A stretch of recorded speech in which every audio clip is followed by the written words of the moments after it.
Welcome to Journalist Debrief with Premium Times, where we speak to journalists about their experiences on the field.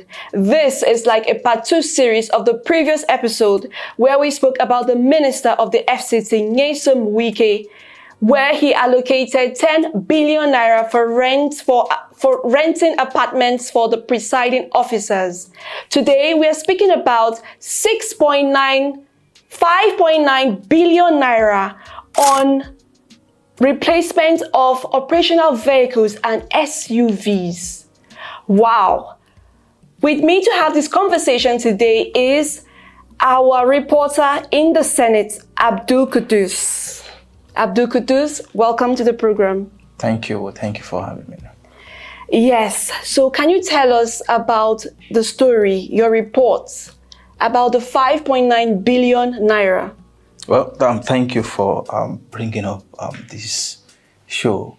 At first, as a reporter, when you attend sessions like this, what naturally comes to your mind is that despite the fact that Nigerians, like average Nigerians, are really going through a lot of hardship, the cost of living has increased over 200%. You now wonder that despite all these things that Nigerians are going through, like an institution or a particular agency or whatever, it's allocating billions of naira for operational vehicles, like vehicles, something for just to move around. Sometimes these things are always disheartening, are always saddening that, wow, it doesn't mean that Nigerian government are not really perturbed about the sufferings Nigerians are going through. Are they not aware? So these are questions that troubles your mind as a reporter that covers some of these budget defense sessions. Well, for this particular story, so I wouldn't digress, for this particular story, on that day when the issue started, I think the operational vehicle, the issue was part of the last issues that were raised for that day. Okay, so you begin to wonder that despite everything, the hardship Nigerians are going through, Nigerian government doesn't really feel concerned, because if the cost of living have increased over 200%, and yet the State House, which the president and his vice, which they use as their offices, is budgeting billions of naira for just operational vehicles. It translates that that probably Nigerian governments are not even aware that the citizens are going through a lot of hardship. Yeah, and looking at what you just said, Buhari just left office. What happened to his vehicle? Did they talk about it that day? The previous SUVs and operational vehicles, what do they use it for? Where are they? Thank you for bringing up this question. You see, I wouldn't want to be too emotional, when talking about some of these billions of naira. Sometimes when you talk about it too much, you started feeling too emotional in the sense that wow. Sometimes when you attend all these sessions, you feel really bad. You feel really ashamed. Sometimes you feel really ashamed to call yourself like a Nigerian, because you begin to hear billions of naira, like replacement of a particular thing. These are things that really makes the heart feel somehow. Well, so that I wouldn't digress, back to your question, what happened to the vehicles, the immediate past administration? Just honestly, I wouldn't know. Those are the questions that really even popped up that day, because some of these lawmakers, especially the opposition lawmakers, they were asking, now, okay, if you are budgeting billions, I think it was 3 point something billion naira for to purchase a new operational vehicle. So what happened to the previous ones? Yeah. So I know when Abdul Hingi, I mean the Bauchi senator, when he asked that question, the permanent secretary of the State House was at the point of trying to defend himself, was even saying that they aside from purchasing operational vehicles, there is also allocation for replacing the existing vehicles they have. So you begin to ask yourself that if you are buying another additional vehicles and you are also replacing the existing ones, what happened to the previous ones? What will the ones you are replacing? I mean, the one you have currently, what will happen to it? So these are things. But I don't know the Nigerian setting we have. When you begin to talk about all these things too much, I feeling too somehow emotional, and you begin to ask yourself that is true. I mean, is Nigerian government truly aware that citizens are going through a lot? Yeah, Nigerian citizens are actually going through a lot. Based on your experience in the Senate, what do you think the government can do to regain the trust of the citizens of Nigeria? Well, like I said earlier, that I'm not a government spokesperson. I'm a journalist who covers the National Assembly, and I've quite seen a lot of issues which are even controversial. And well, to me, I feel the most important thing for the government is just to realize that Nigerians are going through a lot, and probably cut the spending. The spendings are just quite too ambiguous. They are just quite too ambiguous. Like when you begin to hear a lot of ministries budgeting billions of naira, millions of naira. Just a few days ago, there was a particular report which that I did on the Ministry of Finance budgeting about almost 200 million on what's it called, furniture. Those are issues that Nigerians are really disturbed about. So I think if the government can just cut some of these expenses, it will meet the reality of Nigerians.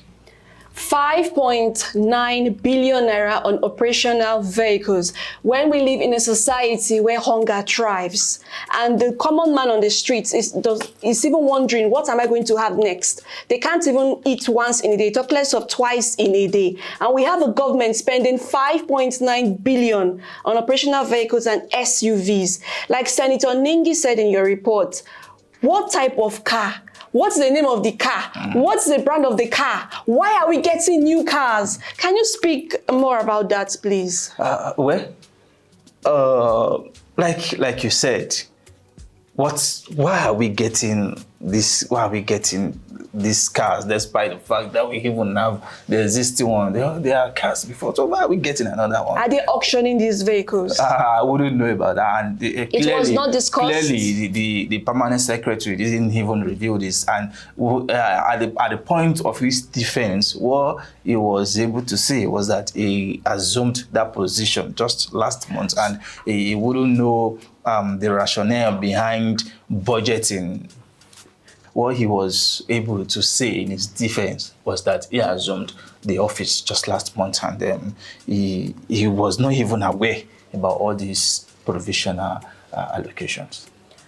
Okay, Nigerians, you've heard it from our reporter, Abdulqudus. Nigerians are experiencing hunger. There is a cost of living crisis in the land, and we have a State House spending 5.9 billion naira on operational vehicles and SUV. Well, when we return, we'll speak to Abdulqudus about his experiences while writing this report. Thank you.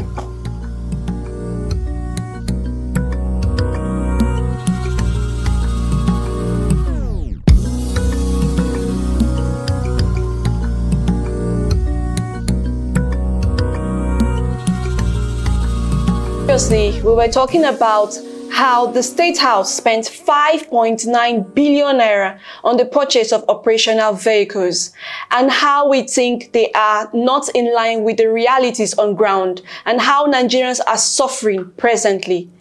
Now, Abdulqudus will tell us his personal experience, how he felt while writing this report. Over to you, Abdulqudus. Well, it's quite saddening for Nigeria that at a point in time, like at a time that Nigerians are really going through a lot, that Nigerians could barely feed. There are many households that could not even have 2 square meal, not to talk of 3 square meal. There are many Nigerians and you just go to the streets, you see a lot of Nigerians, you see a lot of people trekking to their various workplace. You see from their workplace trekking back to their various homes. Yeah, you now begin to ask yourself, is the government not truly aware? Are they not in touch with the realities of Nigerians? But particularly for me, as a reporter who has witnessed some of these defenses and allocating billions of naira, millions of naira, to me, I see it as being extravagant. Honestly, I see it as being extravagant because I wouldn't know where to put that in my thinking that a government is budgeting about 200 millions for furniture. What kind of furniture, for God's sake? I wouldn't know how to understand an allocation, a budgetary allocation of about 6 billion naira for operational vehicles. Like, you begin to ask yourself, the existing ones, the vehicles you guys were using before, what happened to it? Okay, if you are getting another one, like, what would you do to the previous ones? Are you auctioning it? Yeah. Are you taking it out? Are they cutting it away? To me, I see some of these attempts, some of this as an attempt to just embezzle funds. Honestly, that's the way I see it. That's my personal view. Okay, so while you were at the Senate that day, you were not the only journalist that was there. There were other journalists with you. Yeah, of course. So when they mentioned the amounts, 5.9 billion, what was the reaction of the reporters around you? What was the reaction of the senators? Were they gossiping? Were they whispers? Were they, Can you? Like you just mentioned, you were even emphasizing a billion, like 5.9 billion. Like the way you emphasized it was sort of the themes, like the reactions that come up with some of the journalists covering the session that particular day. You know, people were started whispering that, like, what are they using this budget for? Blah, blah, blah. So, you know, and as journalists, you know, we work with different media organizations. Some see it as it's a normal thing, you know. So because to be candid, it's not limited to this particular government. It's something that often occur on a yearly basis. And we have a reporter that have been covering the National Assembly for as long as 30 years, thereabout. So a reporter that have been covering there for a long time, who sees this occurring like every yearly. So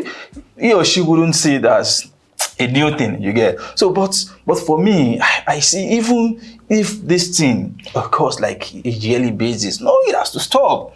The government has to come into reality of Nigerians. Like, the government has to understand that no, Nigerians are going through a lot, and you can't continue spending extravagantly. You should understand how to cut your expenses. And you know, the